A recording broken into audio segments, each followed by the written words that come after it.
Урматтуу мамлекет жана өкмөт башчылары, урматтуу делегация башчылары, урматтуу башкы катчы мырза, урматтуу жыйындын ардактуу меймандары жана катышуучулары, Түрк мамлекеттер уюмунун кезектеги саммитин меймандос Кыргыз жеринде өткөрүп, сиздер менен аманчылыкта жүз көрүшүп жатканыма кубанычтамын. Жаңы курулган Ак Ордо имаратында жогорку деңгээлдеги биринчи көп тараптуу иш-чара боордош мамлекеттерибиздин жолугушуусу экендиги бизди эки эсе кубандырып жатат. Быйыл биз Кыргыз мамлекеттүүлүгүнүн кайра жаралуу жолундагы алгачкы кадамды белгилеген тарыхый окуя Кара Кыргыз автономиялуу облусунун түзүлгөндүгүнүн 100 жылдыгын белгилеп жатабыз. Андыктан 100 жылдык маараке жылында бүгүнкү саммитибизди Кыргызстанда өткөрүү биз үчүн өзгөчө символикалык мааниге ээ. Урматтуу кесиптештер, эң алгач Казакстан Республикасынын президенти урматтуу Касым-Жомарт Кемеловичке биздин уюмга жемиштүү төрагалык кылган үчүн өзгөчө ыраазычылык билдиремин. Казак боордошторубуз төрагалык кылган мезгилде биздин уюм ар кыл чөйрөлөрдө өзүнүн өнүгүүсүн ийгиликтүү улантты. Барыңыздарга маалым болгондой, кече күнү Түркиянын президенти урматтуу Режеп Тайып Эрдоган мырзанын Кыргызстанга мамлекеттик сапары өттү. Биз бир катар маанилүү маселелерди талкуулап, жемиштүү макулдашууларга жеттик. Ошондой эле кече Венгриянын премьер-министри урматтуу Виктор Орбан мырзанын Кыргызстанга расмий сапарын ийгиликтүү өткөрүп, анын алкагында ар тараптуу сүйлөшүүлөрдү жүргүздүк. Европа мейкиндигинде Түрк күн тартибин алдыга жылдырууга жеке көңүл бурганы жана колдоосу үчүн урматтуу Виктор Орбан мырзага ыраазычылык билдиребиз. Урматтуу кесиптештер, бизди Кыргыз-Түрк стратегиялык өнөктөштүк мамилелери элдерибиздин жакырчылыгы үчүн жигердүү өнүгүп, бекемделип жатканы кубандырбай койбойт, элибиздин жыргалчылыгы үчүн. Бул жылы мен мамлекеттик жана расмий сапарлар менен Азербайжан, Казакстан жана Өзбекстанга бардым. Сапарлардын алкагында өлкөлөрүбүздүн ортосундагы стратегиялык мамилелерди кеңейтүүгө жана ар тараптуу өнүктүрүүгө болгон биздин эркибиз дагы бир жолу тастыкталды. Жакын арада Азербайжан эң ири эл аралык иш-чара Бириккен Улуттар уюмунун климат боюнча конференциясын COP29 саммитин өткөргөнү жатат. Урматтуу Илхам Гейдарович, биз мындай маанилүү саммиттин ийгиликтүү өтүшүнө тилектешпиз жана боордош Азербайжан Республикасын ар тараптан колдоого даярбыз. Өзбекстандын президенти урматтуу Шавкат Миромович менен жигердүү сүйлөшүүлөрдү жүргүзүп, акыркы жылдары биздин биргелешкен аракеттерибиз менен эки тараптуу кызматташтык бардык тармактарда ишенимдүү өнүгүп келе жаткандыгын канааттануу менен белгилейм. Урматтуу кесиптештер, алдыдагы мезгил ичинде Түрк мамлекеттер уюмуна кезектеги төрагалык вазифасын кабыл алуу биз үчүн чоң сыймык. Кыргыз Республикасынын төрагалыгы түрк дүйнөсүн бекемдөө, экономикалык интеграция, туруктуу өнүгүү, санариптик келечек жана бардык үчүн коопсуздук деген ураан астында өтөт. Төрагалыктын жүрүшүндө Бишкек саммитинде кабыл алынган чечимдердин ишке ашырылышына натыйжалуу көмөк көрсөтүү үчүн бардык аракеттерди жасоого ниеттенип жатабыз. Эң алгач биздин төрагалыгыбыз түрк дүйнөсүнүн көз карашы 2040 программасына 2022-2026 жылдарга карата Түрк мамлекеттер уюмунун стратегиясына жана уюмдун башка стратегиялык документтерине басым жасайт. Төрагалык мезгилде биз көп тараптуу өнөктөштүктүн мүмкүнчүлүктөрүн натыйжалуу пайдаланууга күч аракеттерди жумшайбыз.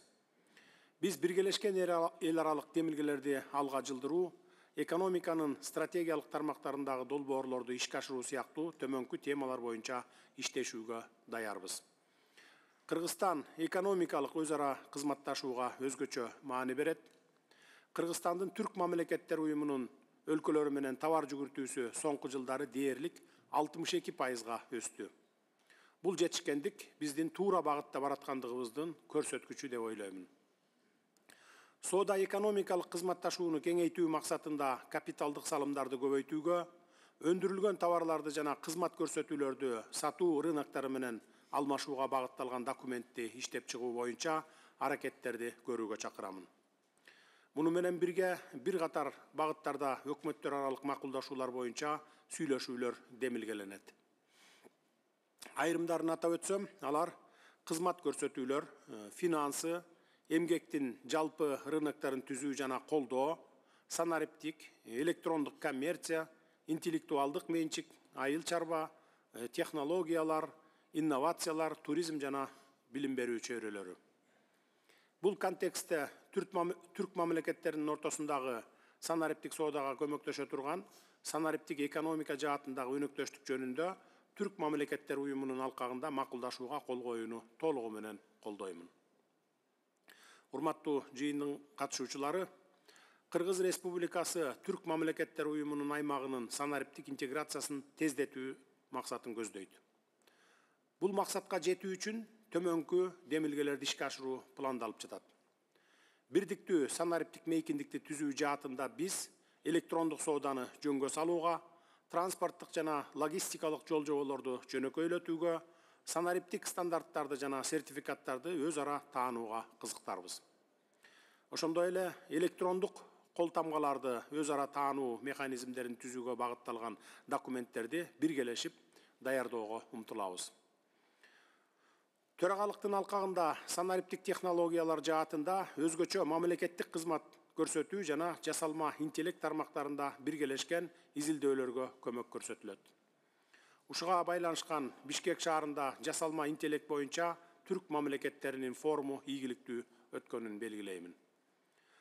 Форум жасалма интеллектти өнүктүрүү стратегияларын талкуулоо жана биздин өлкөлөрдө технологиялык прогрессти стимулдаштыруу үчүн уникалдуу аянтча болуп калды. Мүмкүнчүлүктөн пайдаланып, Бишкек шаарына 2025 жылга түрк дүйнөсүнүн санариптик борбору макамын ыйгаруу боюнча демилгени колдооңуздарга ыраазычылык билдиремин. Кыргызстан мамлекеттик кызматтарды санариптештирүүдө олуттуу прогресске жетиштик.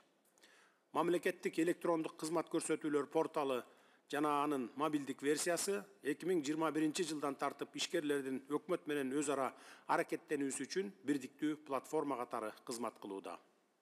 Бүгүнкү күндө портал 37 ар кандай мамлекеттик органдын 100дөн ашуун мамлекеттик кызматтарын сунуштап, ай сайын 1,5 миллион жаран кайрылат. Санариптик документтер мыйзамдуу күчкө ээ жана аларды учурда мобилдик тиркем аркылуу колдонуу мүмкүн. Биз ошондой эле салыктык администрациялоону жана лицензиялоо процесстерин жөнөкөйлөтүп, аларды рыноктун бардык катышуучулары үчүн жеткиликтүү жана түшүнүктүү кылып жатабыз. Урматтуу кесиптештер, белгилүү болгондой, Борбор Азия олуттуу табигый энергетикалык ресурстарга бай чөлкөмдөрдүн бири. Кыргыз Республикасы Борбордук Азия аймагынын дарыяларынын башатында жайгашкан. Кыргызстанда кайра ишин улантуучу гидроресурстардын ири кестердин эсебинен электр энергиясы өндүрүлөт. Биздин өлкө күн, шамал жана жашыл суутекти өндүрүү үчүн чоң мүмкүнчүлүктөр бар. Бүгүнкү күндө Кыргызстанда улуттук деңгээлде жана Борбордук Азия чөлкөмүндөгү өлкөлөр менен биргеликте энергетикалык коопсуздукту жана энергиялык натыйжалуулукту камсыз кылуу боюнча чаралар көрүлүүдө. Өлкөдө 50дөй чакан жана орто кестерди куруу боюнча иштер жүрүп жатат. Камбарата 1 эң ири кесин Өзбекстан жана Казакстан менен биргеликте куруу боюнча макулдашууларга жетишилди. Сиздерди ушул ири долбоорду ишке ашырууга катышууга чакырат элем. Өз кезегибизде Түрк мамлекеттер уюмунун алкагында энергиянын кайра жаралуучу булактарын өнүктүрүүгө мүмкүндүк бере турган технологиялар жана жашыл демилгелер боюнча аймактык борборду түзүү маселесин карап чыгууну сунуштайбыз. Кымбаттуу достор, Кыргызстан климаттын өзгөрүшү жана экологиянын булганышы сыяктуу курч маселелерге да өзгөчө көңүл буруп келебиз. Климаттын өзгөрүүсүнүн чакырыктарын жоюу жана экологиянын булгануу көйгөйлөрүн чечүү боюнча Түрк мамлекеттер уюмуна мүчө мамлекеттер менен биргелешкен чараларды көрүү уюмга төрагалыгыбыздын негизги багыттарынын бири. Акыркы 70 жылда Кыргызстандагы мөңгүлөрдүн аянты 16%га кыскарган. Өлкөнүн айрым аймактарында бардык мөңгүлөр дээрлик жок болгон. Алар биздин өлкө үчүн гана эмес, бүтүндөй Борбор Азия чөлкөмү үчүн ичүүчү таза суунун булагы болуп саналат. Биздин аймак дүйнөнүн эң ысык климаттын аярлуу аймактарынын бири экенин эске алсак, 2100 жылга чейин мөңгүлөрдүн жарымынан көбүн жоготуп алышыбыз мүмкүн.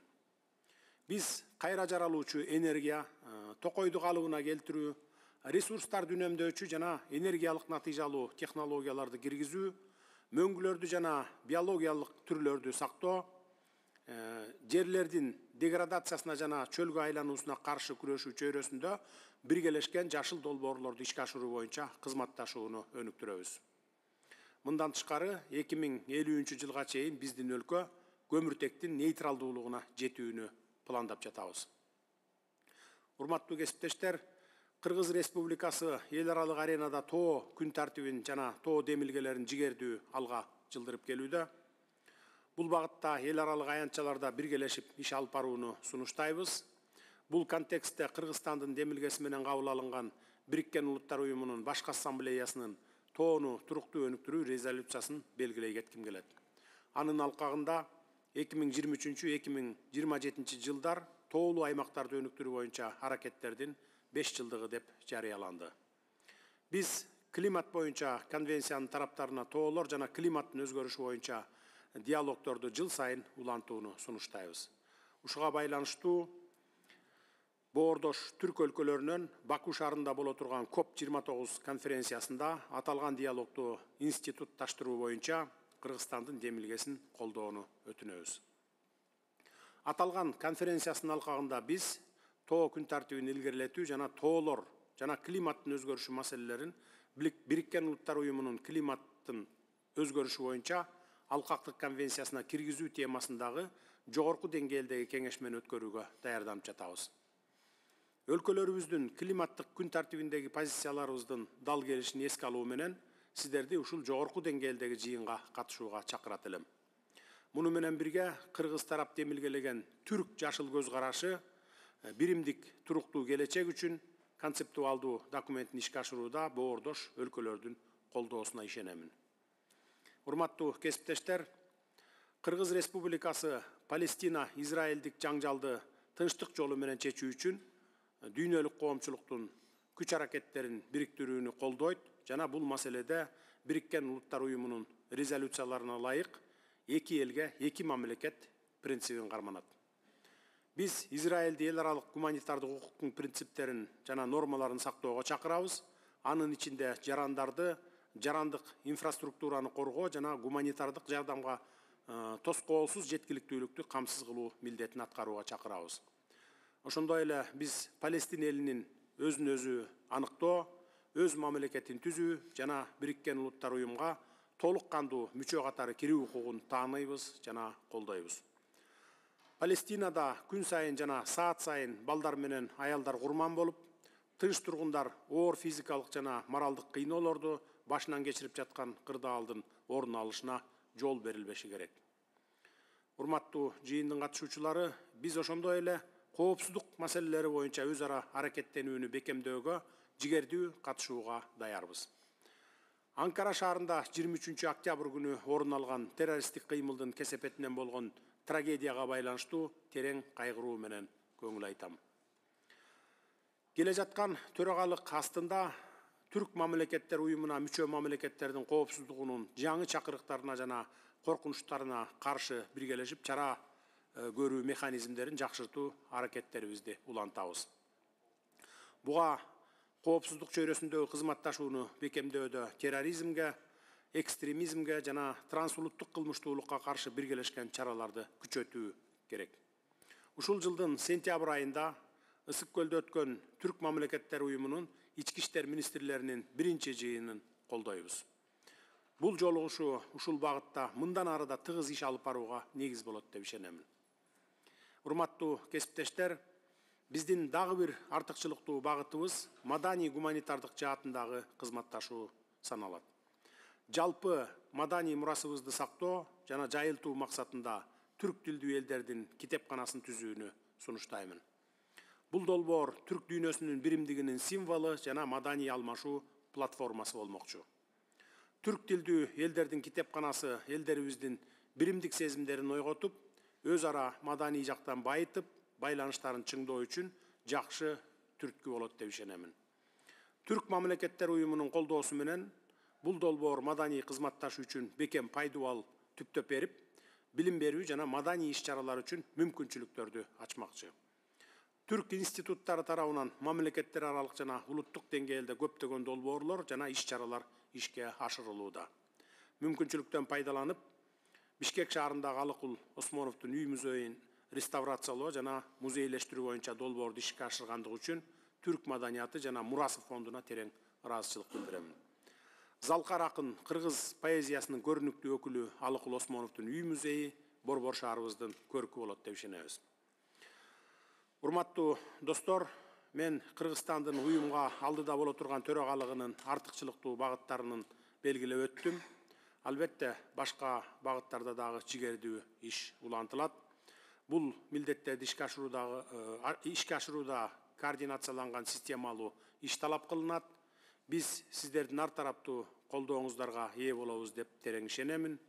Сөзүмдү жыйынтыктап жатып, Кыргыз Республикасы өзүнүн төрагалыгынын жүрүшүндө түрк мамлекеттер уюмунун ролун жана кадыр баркын мындан ары бекемдөө максатында боордош түрк өлкөлөрү менен конструктивдүү түрдө кызматташуусун уланта берет деп дагы бир жолу белгилеп кетким келет.